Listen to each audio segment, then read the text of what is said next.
tokenized deposits. Each bank's producing its own tokenized engine, and then you need the infrastructure to allow those to be fungible effectively across the system. Who owns that platform? Who's developing it? Who owns the APIs and the protocols and the intellectual property behind it? We are in early stages on that. I haven't kind of yet managed the work, mentioned the work that we are doing with the government on their national payments vision. So that's work that we have had underway for the last 3 years.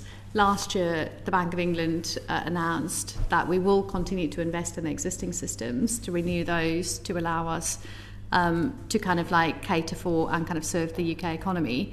But alongside that, we have kind of had the conversation with them around the role of industry and the role of the companies and how we can make sure that the companies that ultimately provide, manage, operate, run those systems in the longer term have the right ability, balance sheet-wise, financial-wise, risk management-wise, to kind of make sure that those systems remain operationally safe, secure, and stable to run in the future. We are developing what those new systems or what those new companies would look like alongside the new systems that will sit inside that. But we do believe that kind of having kind of industry closely involved and leading, setting up those companies, having incentives involved from the industry and owning those companies is really important in kind of making sure that they have the right legal structures, the right support and the right kind of incentives across the industry to kind of support their evolution, their growth and the services that they provide. So like that for the tokenization work, we are looking at thinking about the same application of those kind of guidelines, principles that we are agreeing with the Bank of England around what a good company looks like to make sure that these systems can evolve, have the resources, the support from industry evolved, and is owned and governed in the right way. So that work is underway alongside the development of the systems. It might be something like a SWIFT, which is member-owned, or it might be an external third party who owns and manages it on. Yeah, there would be, again, different kind of parties that would be involved in that. We do have existing company structures like SWIFT, like Pay.UK, that we know what their kind of benefits and their drawbacks are in terms of their ability to run these systems. When we design the future systems, we will make sure that we take those learnings and we kind of improve on those. So it may very well be that you do see greater kind of like funding support from the industry, greater shareholding across kind of industry stakeholders to kind of make sure those are better managed, greater governance in terms of kind of like how those decisions are made around how the systems are being evolved. So the nature of the companies that we will have will build on those examples like SWIFT that you've mentioned, but we do want to make sure that they have a really strong foundation, so they may very well kind of have slightly different characteristics going forward. Okay. And then my main question, just to sort of understand what is driving the tokenized deposit work. Is this really a reaction to the fact that stablecoins are sort of emerging, and this has actually been an incentive to the banks to start to stop sitting on their rather comfortable systems at the moment, out of which they make quite a lot of money, and just introducing competition into the system? Or is this something that's genuinely being driven by the banks because they see it as a better thing to do? And I suppose related to that is, you said at the outset that you think it's more important that this is done with purpose than at pace. We're told quite often by people who are very keen on stablecoin that we're going to miss the boat and it's going to run past us. Is that actually a problem, or actually is this something we can slot in later if and get it right and learn from other people's mistakes? So there's sort of 1.5 questions in that, I suppose.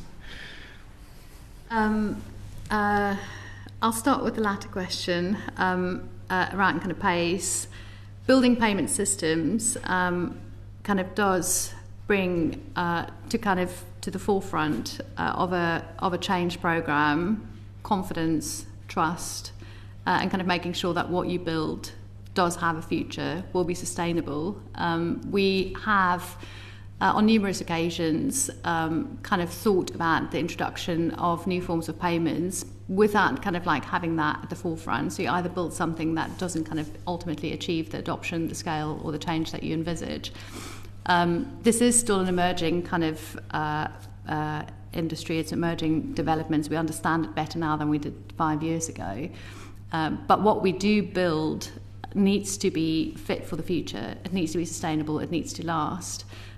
So rushing into having just a defensive approach to the introduction of what is critical national infrastructure might not be kind of like what is front of mind. What you do want to do is make sure that you design it in the right way, and that the benefits that you deliver will have that kind of longevity. You can, of course, not kind of move at the pace of the slowest, and you cannot kind of like move in isolation, because there are international developments that are emerging, and that's to kind of come back to your kind of first question. Tokenized deposits and the work that we've been doing, we have been exploring this for 4 years. When we started the work 4 years ago, the idea of a stablecoin didn't kind of quite yet exist. But the idea that the technology can deliver benefits in financial services did. And that's where you kind of like saw the early kind of like exploration of this and the kind of the thought leadership that came out of Libra and Diem and some of the kind of crypto markets, the kind of Bitcoin developments, where the realization was that there's an application of the technology that can deliver benefits. Those then emerged in terms of reactions from authorities and different jurisdictions, and kind of thinking, how do we make sure that our kind of like current systems, that our current kind of frameworks have the ability to compete, or kind of like have the right kind of technology built into it. So that was the emergence of central bank digital currency debate and the digital pound.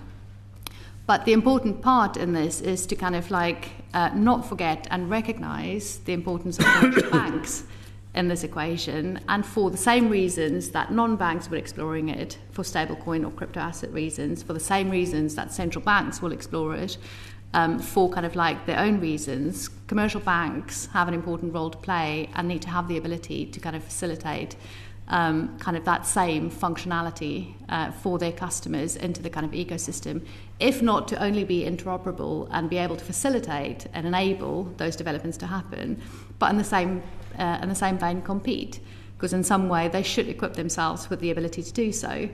And so that's where we started having the conversations 3 years ago with the Bank of England around functional equivalence, singleness of money. What does that mean for us? What is the role of commercial banks? And how do we make sure that commercial banks take that role seriously and invest in their capability to make sure that they can engage in this future of multi-money? And so in the beginning, there are kind of factors, risk factors, that drive banks to consider, if these things are introduced, it will affect my balance sheet. It might affect my kind of ability to compete. It may very well affect my kind of international competitiveness. So I do need to respond, and I think that's fair. But as we progress through the kind of like journey on thinking about tokenized deposits, the opportunities and how we introduce the use cases becomes more front of mind, because you do need to build something that is fit for purpose, that consumers want, and that is commercially sustainable. And so those opportunities have emerged in the programme, which I think is now kind of driving a greater conversation around how do we get to adoption, as opposed to it just being a defensive play per se. You don't think there is a risk of us missing the boat and the sort of stablecoin world overtaking us effectively? Well, there's always kind of like, there are always kind of market dynamics. It depends on kind of how stablecoins evolve. It depends on what they're being used for. It depends on the impact it's going to have on our capital markets, which we didn't kind of talk about. A lot of the conversation today was on retail types of transactions, and our stablecoins kind of play into that space. I think in the global stage, if we think about this kind of from an international kind of perspective, how the UK economy makes sure that it can still be competitive, that our capital markets can engage in kind of like what is an evolution of the way that kind of like money will flow international, how that affects our kind of foreign exchange markets that we do have if a lot of our kind of like transactional flows become dollarized. I think those conversations we still need to have, and for all those reasons I think it's really important that we don't lose sight of where these other stablecoins are developed internationally. You don't